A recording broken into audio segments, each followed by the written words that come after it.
Hello! Welcome to Pint of a Story with me, Shobhit.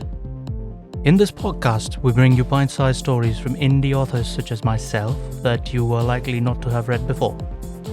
Links to where the stories live on the internet will be in the show notes or description, and we do encourage you to click on them and read the stories for yourself. Hope you enjoyed today's story, and if you do, please share it around and subscribe if you like.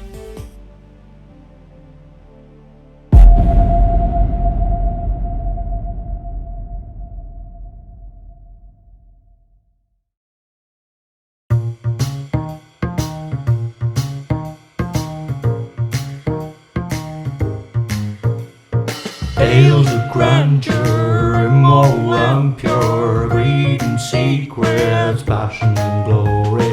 The pulse is rising, the plot's surprising. You captivated, that's the point of the story.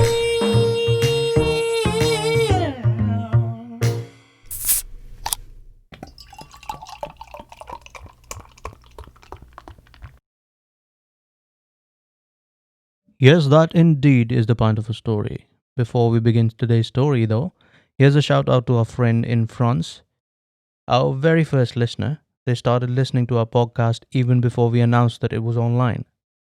They use Deezer to listen to the point of a story, and if statistics have it right, they live in the region of Clichy, Ile-de-France. If this is you, dear listener, please get in touch. We would love to interact with you. Email us on email@pintofastory.in. That is email@pintofastory.in. Now for the story we have for you today. This week's story is called Kennel by the Windmill, written by yours truly and first published in October 2018 on ShobhitDabral.com. Your feedback or comments really do matter, so please leave some. Hope you like this one. Here goes.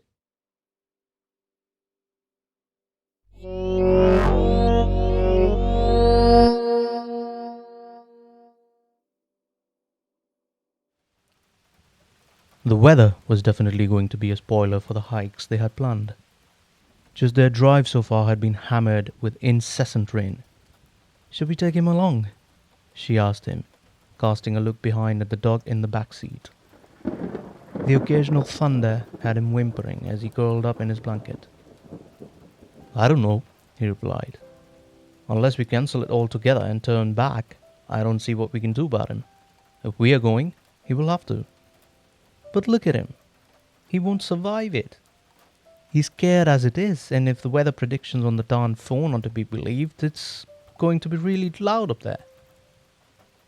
I really don't know what you want me to say. What can we do with him? We could have left him with the sitter for the weekend, but who would have thought? You know, it was already too late by the time we realized how the weather was turning out. We knew the sitter would refuse even before we called her up." "I don't know. This is just so bad." She was clearly uncomfortable. "Let's talk this over at dinner," he said. "There's got to be something open in the next town." "Would you please let us bring him in?"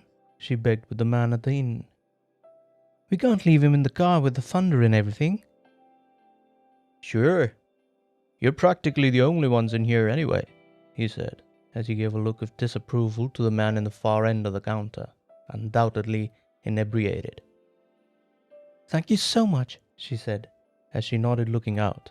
Her partner came in with the dog. "Thanks much," he said too. "The poor fellow is scared out of his skin." They had soup and were beginning to enjoy the lovely pot roast, which was a blessing in the present weather, when they saw a woman looking in lovingly at the dog from the outside. She had a large umbrella over her head and didn't seem to mind the rain much. She had a smile on her face and looked like a warm person. She nodded at them and they nodded back before she admired the dog again and moved on. Getting back into the car after dinner, they saw the woman again. She smiled like before and looked at the dog.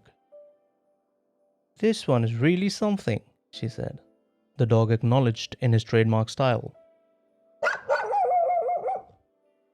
"He always barks like that," they told her. I knew you were special, aren't you, boy? She said to the dog.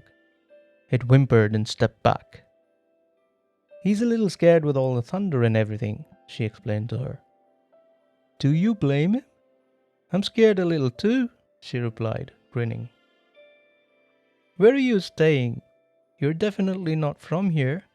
I would have seen you sometime. Definitely this fellow here, if not you.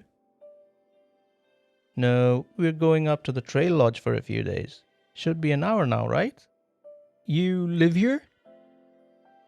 Yes. I used to run a little kennel right on your way out of here by the big windmill.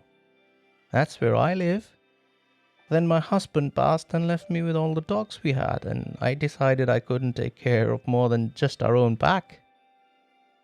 Oh, that's such a shame, she said, disappointment clearly showing on both their faces. We wish you were still running it. It would be so convenient for us, as we are thinking it wouldn't be prudent to take him up there in this weather. Just how many days are you going for? She furrowed her brow and scratched her chin. 3? Well, we'll be back on the 3rd evening beginning tomorrow. She looked hopeful of something. The woman took a moment and said, Maybe just this once I can take this one in for a couple of days, only because he's so special. She was all smiles. You would? She jumped for joy. Yeah, don't worry about it. You have to get me the blueberry jam from the lodge, though. They're to die for. Done. I want 3 bottles, she grinned. By the 3rd day, they were exhausted with the hiking in terrible weather. Look at the skies clearing up, she said, dejected. They were having lunch with the trail guide. He said he'd been coming to the lodge as a visitor for years, till they offered to hire him every summer as a guide. I just can't wait to get back to our dog. If we leave by 5, we should make it by 6 to the town downhill. You know someone there you left your dog with? He asked. Not really. We met this wonderful lady and she offered to keep him in a kennel for us. There's no kennel in that town that I know of. I have a dog too. My bad, she said. The lady stopped running the kennel some time back, but took him in anyway. We dropped him to her house by the windmill. The broken down windmill at the exit? He asked, surprised. That's the one, she said. Her house is hardly 100 meters from it. That's strange.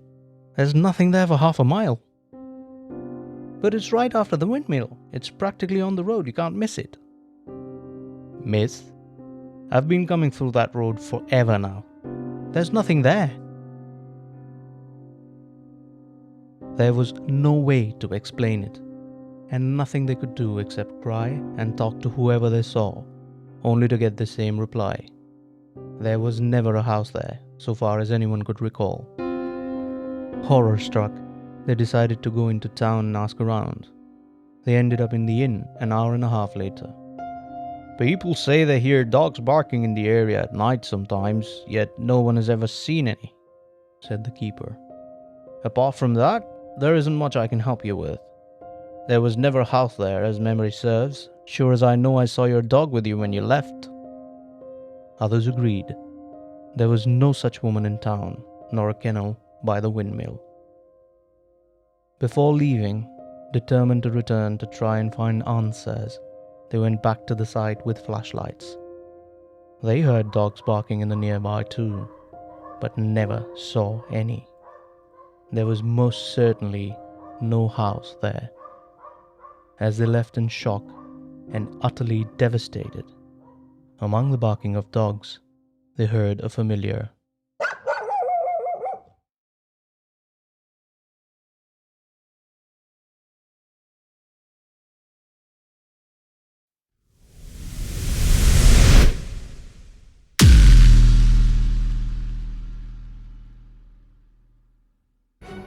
So, we hope you liked that story enough to tempt you to subscribe. We encourage you to share it with anyone else you can think of that would like to hear our stories as well. But do not forget, it is the writers that make the stories, so please read them for yourself by clicking the link in the description. That'll mean the world to us. Thank you for your time, and we hope to see you with our next. In the meantime, remember, if you can't find what you're looking for, create it.